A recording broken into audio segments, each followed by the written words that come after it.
Jeethu Joseph Asif Ali പടം mirage. So king of thrillers എന്നൊക്കെ പറയുന്ന ഡയറക്ടറാണ് ജീതു ജോസഫ്. ആളുടെ ഒരു സിനിമ ഇറങ്ങിയിട്ട് കാണാതിരിക്കുന്നത് മോശമല്ലേ? അതുകൊണ്ട് മാത്രം ഞാൻ പോയി കണ്ടു.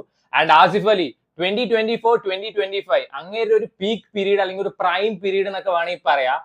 ലിറ്ററലി എന്റെ സ്ഥിരം ഡയലോഗാണ്. ലിറ്ററലി ഞാൻ കരഞ്ഞു. ഈ സിനിമ കണ്ടിട്ട് ഞാൻ കരഞ്ഞു. Not because the movie is so emotional ആയതുകൊണ്ടല്ല. ഉറക്കം വന്ന് കോട്ടുവായി ഇട്ടിട്ട് ഞാൻ ഈ സിനിമയുടെ ഫസ്റ്റ് ഹാഫ് കരഞ്ഞു. കണ്ണിക്കൂടെ ഇത്രയും വെള്ളം എനിക്ക് തോന്നുന്നു മുല്ലപ്പെരിയാർ പൊട്ടിയാൽ പോലും വരില്ല. ബിരിയാണി കട്ട് അടിച്ചിട്ട് കറണ്ട് അഫയേഴ്സ് വായിക്കുമ്പോൾ പോലും എനിക്ക് ഇത്രയും കോട്ടുവായ വന്നിട്ടില്ല. അപ്പൊ അതിനർത്ഥം സെക്കൻഡ് ഹാഫ് കിടുവാണോ എന്നല്ലേ പറയാം. ഡയറക്റ്റഡ് ബൈ ജീതു ജോസഫ് എന്ന് 2 വട്ടം ഒന്ന് എഴുതി കാണിക്കുന്നുണ്ട്. അതുകൊണ്ട് ഇത് ജീതു ജോസഫിന്റെ പടമാണെന്ന് ആൾക്കാർ വിശ്വസിക്കും.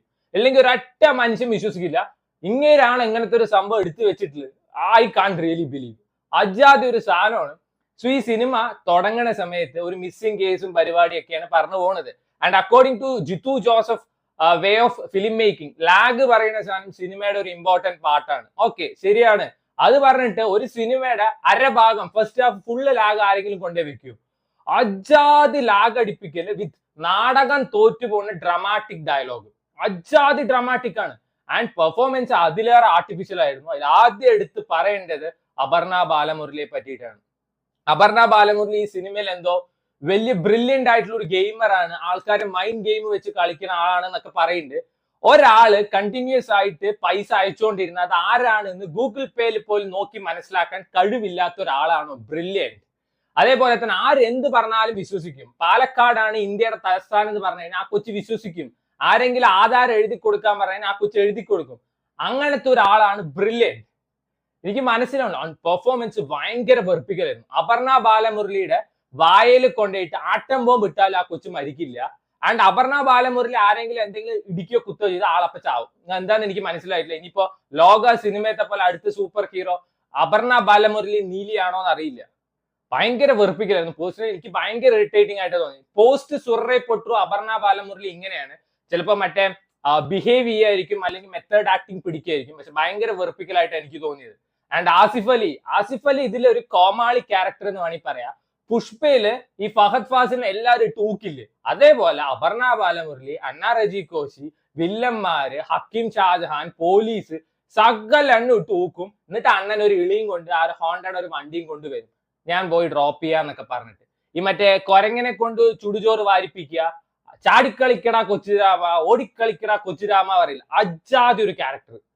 ഒന്നുമില്ല, ആൾക്ക് ഒന്നും പെർഫോം ചെയ്യാനൊന്നുമില്ല. അണ്ണാ രജി കോശി എന്ന് വെച്ചാൽ ഒരു മെഴുകു പ്രതിമ എന്ന് വേണമെങ്കിൽ പറയാം. ഒന്നുമില്ല, ആൾക്ക് ഒന്നും വലിയ പെർഫോം ചെയ്യാനൊന്നുമില്ല. ഫസ്റ്റ് ഹാഫ് ശരിക്കും അത്രയും ഉറക്കം തൂക്കിയിട്ട് സെക്കൻഡ് ഹാഫ് തുടങ്ങുമ്പോൾ ത്രില്ലർ മോഡിലോട്ട് പോകുന്നുണ്ട്. ആൻഡ് അപ്പോഴാണ് പടം ഒന്ന് ത്രില്ല് അടിപ്പിക്കാൻ വേണ്ടി തുടങ്ങിയത്. ഈ സിനിമയില് ട്വിസ്റ്റിന്റെ അയ്യര് കളി, മിനിറ്റിന് ട്വിസ്റ്റ് ആണ്. പക്ഷെ ഒട്ടും എക്സൈറ്റിംഗ് അല്ല, കൺവിൻസിംഗ് അല്ലാത്ത ട്വിസ്റ്റ്. സോ ഇതൊക്കെ നല്ല രീതിയിൽ എടുത്തു വെച്ച് കിട്ടു പടം ആവണ്ടാണ്. പക്ഷെ ഇത് ട്വിസ്റ്റ് ഒക്കെ എങ്ങനെയാന്ന് വെച്ചാൽ, എന്റെ പേര് ആദർശ് ഒരാളെ കൊന്നു. കുറച്ച് കഴിഞ്ഞിട്ട് പറയും ഈ കൊന്ന ആൾ ഈ ആദർശ് അല്ല കൊന്നത്, ആളെ ജബ്ബാർ ആയിരുന്നു. പിന്നെ പറയും ജബ്ബാർ വന്നിട്ട് കൊന്ന ആള് മാറിപ്പോയി. ഈ ചുമ്മാ ഓരോന്ന് തട്ടിക്കൂട്ടി ഇപ്പൊ ഈ റോട്ടിൽ ഒരു കുഴി ഉണ്ടായി കഴിഞ്ഞാൽ ഫുള്ളായി ടാർ ചെയ്യാതെ അത് മാത്രം അങ്ങോട്ട് കവർ ചെയ്ത് പോയില്ലേ, അതേപോലെ ഒരു 50,000 ട്വിസ്റ്റ് കൊണ്ടുവന്നിട്ട് ഒരു വകയ്ക്ക് കൊള്ളാത്ത നിർഗുണ ട്വിസ്റ്റ്. ഇത്രയും നിർഗുണമായിട്ട് ട്വിസ്റ്റും ടേൺസ് ഞാൻ ഒരു പടത്തിലും കണ്ടിട്ടില്ല. പിന്നെ ഇതിലൊരു വില്ലൻ ഉണ്ട്, ഏത് നേരം തോക്കും പിടിച്ച് വന്നിട്ട് ആളെ പേടിപ്പിക്കുന്ന, അത് അടുത്തൊരു കോമാളി.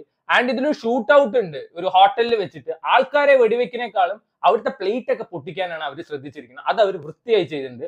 സകല പ്ലേറ്റും ഫാന്റെയും സ്പ്രൈറ്റും മിറിന്റെ എല്ലാം അവർ പൊട്ടിച്ചിട്ടുണ്ട്. ഹക്കീം ഷാജഹാൻ ഒന്നും പെർഫോം ചെയ്യാനില്ല, ദീപക് പരമോളിന് ഒന്നും പെർഫോം ചെയ്യില്ല. നമ്മുടെ ബിഗ് ബോസിലുള്ള അർജുൻ ഉണ്ട്, അർജുന് വേറെ ആരോ ഡബ് ചെയ്തിരിക്കാന്ന് തോന്നുന്നു. ആളുടെ ഡെബ്യൂ ആയതുകൊണ്ട് അധികം ഒന്നും പറയുന്നില്ല, വലിയ കാര്യമൊന്നുമില്ല. ഒട്ടും കൺവിൻസിങ് അല്ലാത്ത, ഒട്ടും എക്സൈറ്റ് ചെയ്യിപ്പിക്കാത്ത ഒരു നാടകം എന്നൊക്കെ വേണമെങ്കിൽ പറയാം മിറാഷിന്. ആൻഡ് ഇതിന്റെ മ്യൂസിക് വർക്ക് ഈ ഹോളിവുഡിലെ തിയേറ്ററിലെ ഡ്രാമാസ് ഉണ്ടാവില്ല പറഞ്ഞിട്ടുള്ള മ്യൂസിക് ഒക്കെ, ആ സാധനമാണ് ഇതിൽ മ്യൂസിക് ആയിട്ട് ഇട്ട് കൊടുത്തിരിക്കുന്നത്. ആൻഡ് നോർമൽ ആയിട്ടിരിക്കുന്ന സിറ്റുവേഷനിൽ മറ്റേ മാസ് BGM ഒക്കെ ഇട്ട് കൊടുക്കുന്നുണ്ട്. ആളെ ചായ കുടിക്കാൻ പോകുമ്പോഴോ കാറ ഓടിക്കുമ്പോഴൊക്കെ. ഒരു ലോഡ് ട്വിസ്റ്റ് ഉണ്ട് എന്ന ഒന്നിനും കൊള്ളാത്തൊരു പടമാണ് മിറാഷ്. ലിറ്ററലി എനിക്ക് ഭയങ്കര ഉറക്കം വന്നൊരു സിനിമയാണ്. ചിലവർക്ക് ഇത് വൻ പടം കിടു പടമായിട്ടൊക്കെ തോന്നും. So watch movies at your own risk.